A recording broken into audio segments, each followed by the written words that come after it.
Well, hey guys, it is John C. Morley here, serial entrepreneur. It is great to be with you. Welcome, everyone. It's so great to be with you here. Do take a moment, maybe grab something from your kitchen, something hot or something cold. I've got a delicious apple cider here. Really good. I always love having apple cider. Also, I had last night I had hot apple cider, which is always very good, either spiked or non-spiked. I prefer it non-spiked. But anyway, we'll get started here in just a second. So get something warm or something cold from the kitchen, but something delicious, something yummy, something healthy, or maybe just something sweet.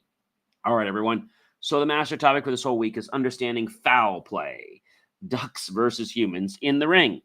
All right. And tonight we have a real treat for you because we have another great topic. Are you ready for the topic? I know you are. So, that topic, ladies and gentlemen, is this: quacks and chaos when ducks and humans collide. Series 3, Show 50, episode number 5, everyone. So, welcome, everyone. Welcome. It is so great to have you with me here. Do check out BelieveMeAchieve.com for more of my amazing, inspiring creations, everyone. Thanks so much for being here. Welcome to Inspirations for Your Life podcast, where I'm going to explore the fascinating intersections of instinct, insight, and unexpected encounters.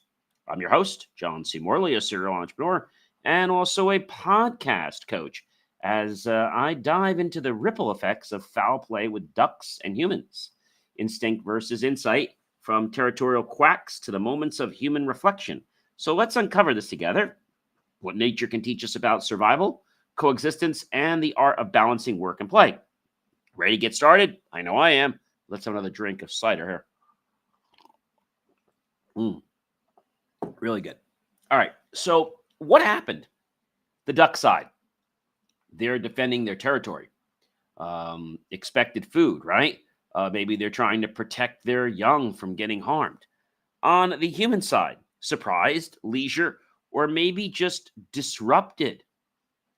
Yeah, disruptions can cause, let's say, a kink in the monkey wrench because people aren't expecting things to be a certain way, and when they are, it's like, oh my gosh, like what do I do now? Like I have no clue what I'm supposed to do. Right? That's suddenly what happens. So number 2, emotional aftermath. So the duck side, they distrust, or they also have their boldness. The human side, they get amused and they also reflect. Ducks are more about what's happening in the moment. They're not thinking about an hour from now, 10 minutes from now, or even later on today or tomorrow, right? They're thinking about just the present moment.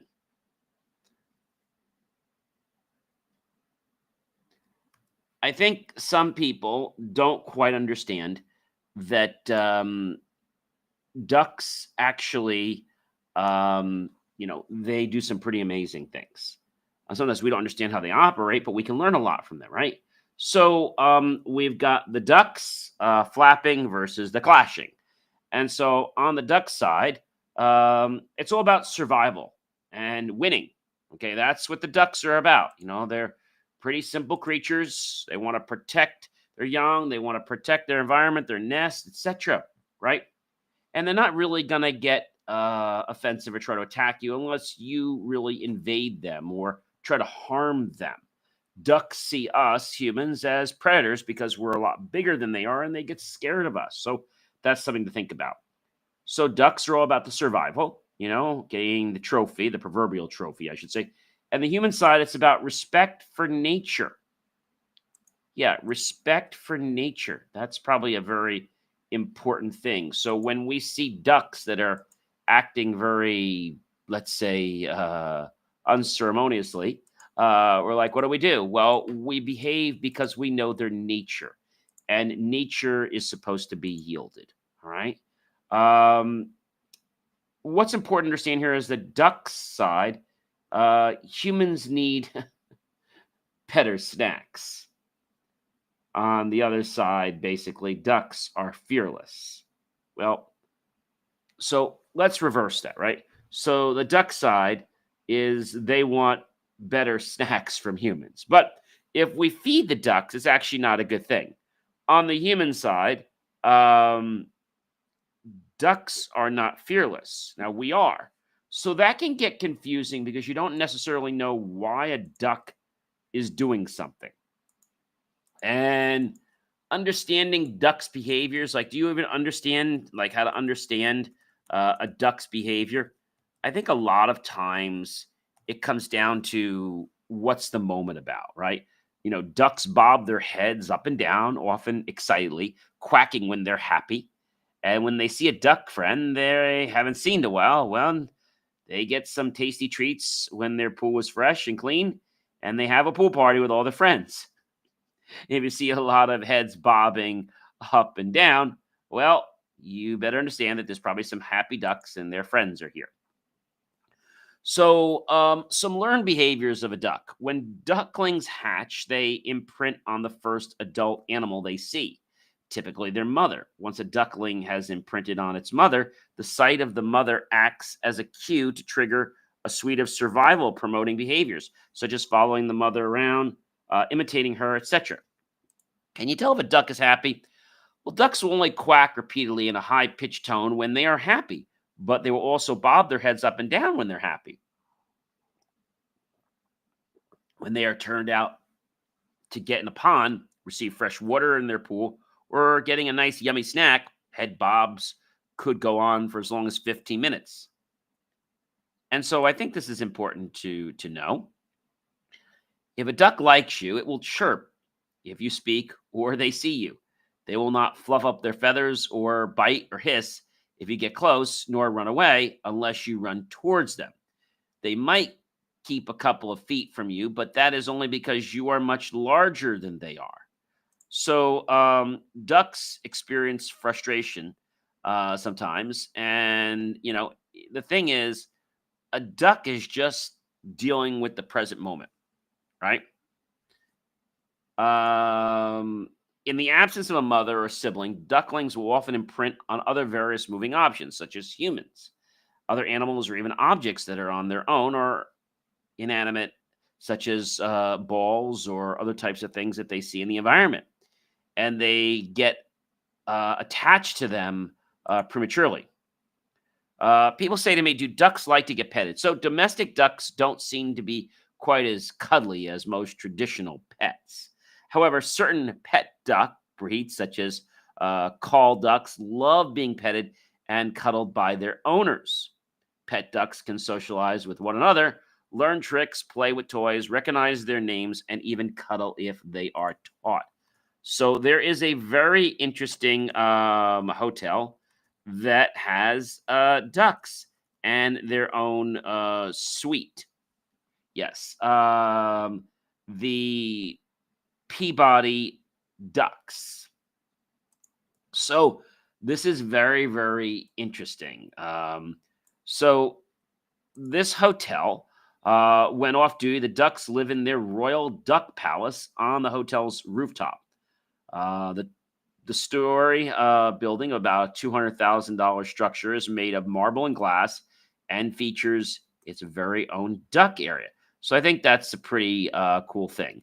The tradition started in the Peabody Fountain back in the 1930s. Frank Schlutt, general manager of the Peabody and a friend of Chip Barwick, returned from a weekend hunting trip to Arkansas, and the men had a little too much Tennessee sippin' whiskey, and they thought it would be funny to place some of their live duck decoys. It was legal then for hunters to use live decoys. In the beautiful Peabody Fountain, 3 small English call ducks were selected as guinea pigs, and the reaction was nothing short of enthusiastic. Thus began a Peabody tradition, which was to become internationally famous. In 1940, Bellman Edward Pembroke, a former circus animal trainer, offered to help with delivering the ducks to the fountain each day and taught them the now famous Peabody Duck March. Mr. Pembroke became Peabody Duck Master, serving in the capacity for 50 years until his retirement hit in 1991. Nearly 90 years after the inaugural march, the ducks still visit the lobby fountain from 11 a.m. to 5 p.m. each day, and you can even reserve the Duck Day family package to experience this very special tradition at the Peabody, Memphis.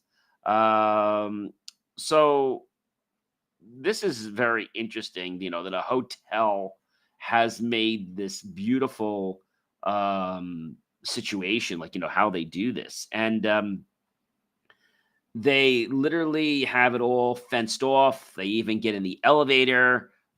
This is just so amazing, about how this works and how they have the duck master. I think what's so cool about this is that I don't know any other hotel that has ducks in it like that. So one night's accommodation plus is the Peabody Holiday Ornament, unlimited coffee and hot chocolate in the Peabody Deli and desserts place, internet access, hotel service fee, and self parking in a Peabody parking garage for just $199. So I think this is pretty amazing that they have this kind of attraction. It's a place like no other place. When you think about the ducks and, you get to experience watching these ducks and then watching them go back home to their suite. This is definitely something above Disney, above so many other experiences because it's so unique, right? So today on the show, or tonight, I should say, we learned a lot. We always learn a lot. So quacks and chaos can be a challenge for some people, especially when we have to deal with humans and ducks, right? A lot of times things transpire into what we call miscommunication. Miscommunication happens when people are zealous or very, let's say, in a rush to get a point across. They often get the wrong point across, and people get very confused. Sometimes when that point gets across, it actually offends others because that was not the intended way it was supposed to happen. So as we reminisce about quacking and chaos, it's amazing how ducks just seem to just be. Ducks waddle around. I remember being younger and always taking bread out to the dock and feeding the ducks, and they would all just kind of scurry around, and you had to see the way they would just like be so competitive for just bread. And I had plenty of bread for everyone, but they were always trying to eat the other person's bread. So that was a little bit challenging. Hopefully you've learned a lot tonight about this. So we talked about, what happens. We talked about the emotional aftermath with ducks and people. We learned that ducks want better snacks from humans, but it's not good to feed them. And on the human side, ducks are not fearless. Okay, humans are. So I hope you guys have enjoyed the show tonight, because when we start to observe animals, okay, we learn a lot, right? And so I hope you enjoyed the podcast tonight and that this served as a gateway to unlock fresh perspectives, building meaningful connections, and turning every encounter into an opportunity for growth. So tune in to me every single day, or you can always watch anytime after the show at believemeachieve.com for more of my amazing, inspiring creations. Be sure to tag back, comment, and share it out with everyone you know on social media. And ladies and gentlemen, I'm going to catch you guys tomorrow for episode number, yes, we'll be on episode number 6. Even though I know we're into Thursday, this is actually Wednesday's show. I hope you have a fantastic rest of your morning. And I'm going to catch you guys, well, later tonight to give you episode number 6. Have a wonderful evening and a great morning. And let's take a moment to sit back and reflect on how ducks can teach us so many wonderful things that can help us be much more successful. Have a wonderful night, everyone. And I'll catch you soon. All right.